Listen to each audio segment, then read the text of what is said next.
All right, let's get right into it. Today we're tackling a story that really gets to the heart of a tough question.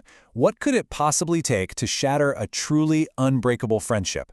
We're going to do a full beat-for-beat retelling of Asterix and the Actress to see exactly how a brilliant Roman plot fueled by pure ambition almost tore two of history's greatest friends apart for good. And really, that's the whole ballgame right there. I mean, for as long as we've known them, the bond between Asterix and Obelix has been the absolute foundation of their village. It's a friendship so strong, it's basically a force of nature. You could argue it's even stronger than the magic potion.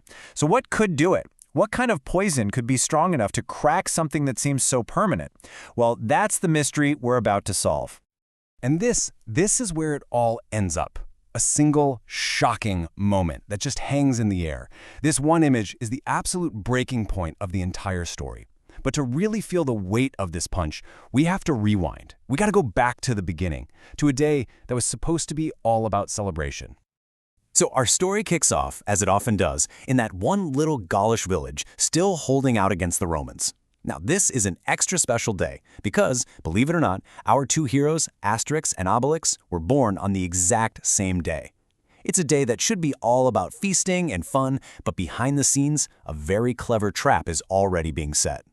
So, after a good day's boar hunt, our guys head home expecting the usual chaos and cheers, but instead, they walk into this: total silence. It's eerie. The village, which is normally buzzing with noise, is completely dead. You can just feel their confusion turning into real worry as their calls just echo into nothing. And then, bam, the whole village just erupts out of nowhere, yelling surprise. It's a huge birthday bash for both of them. Suddenly the air is full of music, laughter, the smell of roasted boar. Everything is perfect. But right when the party gets going, two very unexpected guests show up to crash it. So these two women arrive and they say they're the mothers of Asterix and Obelix, here to celebrate. And of course the whole village just welcomes them in. But we get to see the truth. This is all a Roman trick, the very first move in a devastatingly clever plan. We break down schemes like this all the time, so if you're into this kind of deep dive, make sure you subscribe so you don't miss what's next. So who's the puppet master here? Well, the guy pulling the strings is a huge name from Roman history, Pompey the Great. He's a brilliant general, and more importantly, he is Julius Caesar's #1 rival. And from his cushy villa back in Rome, he has cooked up this entire scheme, because for him, the prize isn't some tiny village, it's the entire Roman Republic. Okay, so here's the plan. You've got the schemer, Pompey, who wants to take over Rome. And then you've got his weapon, our second key player, La Traviata, a very talented Roman actress. Her job is simple. Go into the village pretending to be the beautiful Panacea, a girl Obelix has a huge crush on, and use his feelings to turn everyone against each other. And this line, from one of Pompey's own men, says it all. This isn't about conquering Gauls. This is about politics and PR. Pompey actually believes that if he can get his hands on Caesar's famous old armor, it'll make him look like the true hero of Rome, and he'll be able to snatch power right out from under Caesar. So where is this all-important armor? Well, in the most ironic place you can imagine. See, our third key character, Asterix's dad, Astronomix, sent his son a birthday present, his old sword and helmet. Just a sentimental gift, right? Here's the kicker. Astronomix used to be a soldier in Caesar's legions. Yep, that rusty old hand-me-down armor is the prize Pompey is willing to destroy a lifelong friendship over.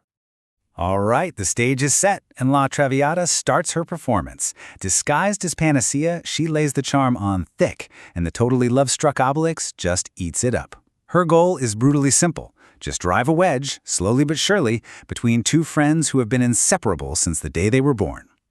And man, she is good at her job. Obelix is completely head over heels, dancing with the fake Panacea, totally blind to what's really happening. You can see Asterix in the back, skeptical as always, with his arms crossed. He knows something's not right, but his warnings are just getting lost in the music because Obelix is completely gone. And then the tension just snaps. An argument about Panacea gets way too heated. The air in the village got thick with all this hurt that wasn't being said. And Obelix's booming voice, which is usually full of laughter, was now just choked with this raw sob that felt like it could shape the ground. And then the unthinkable happens. The friendship is broken by one single punch. The regret hits instantly, and it is just crushing. Obelix, horrified at what he's just done, says this absolutely heartbreaking line. And in that one moment, Pompey's plan has worked better than he ever could have imagined. The two heroes aren't just fighting, they're broken. And the village's greatest strength is now its biggest weakness. So in the aftermath, our heroes are on two totally separate, miserable journeys.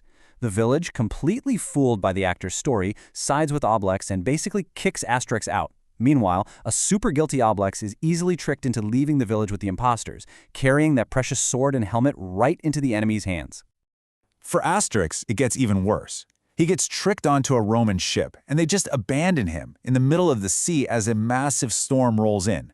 Can you just imagine the thunderous crack of the waves, the freezing salt spray hitting his face, and just the pure terror of being alone as the sky turns this bruised purple and the whole world just dissolves into wind and water?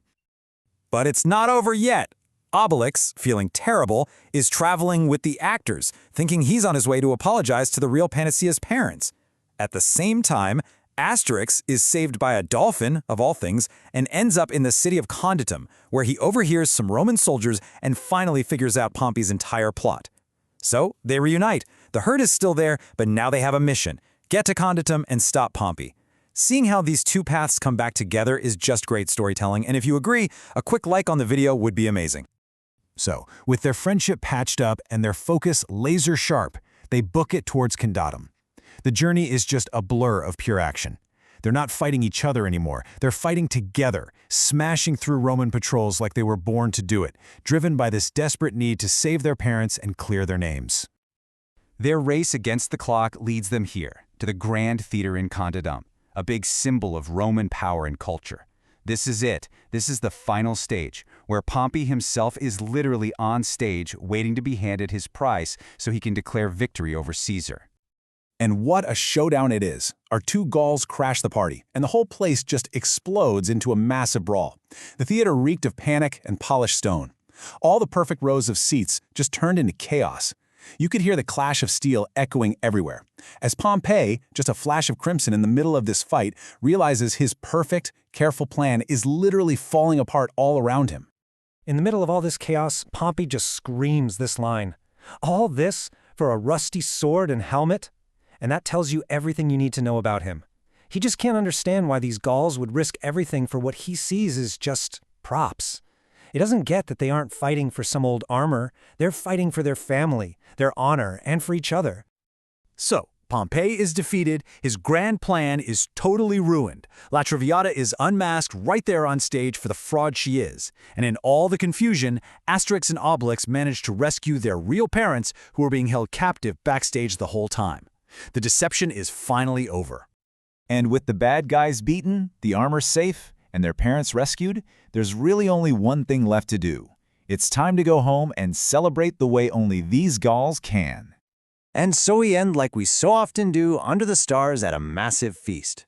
The whole village is back together, the laughter is back, and the bond between Asterix and Obelix, after being put through the ultimate test, is now stronger than it has ever been. Thanks so much for watching this story unfold with me. We've got a lot more classics to break down, so if you had a good time, please subscribe to the channel to see what we get into next. When you think about it, Pompey had armies, spies, a brilliant plan, everything. But the Gauls had something he couldn't even comprehend, and so he could never really beat them. Which leaves us with one last thing to think about. In a world full of big empires and grand schemes, maybe the strongest weapon you can have is just a friendship that, even when it's bent to its breaking point, simply refuses to break.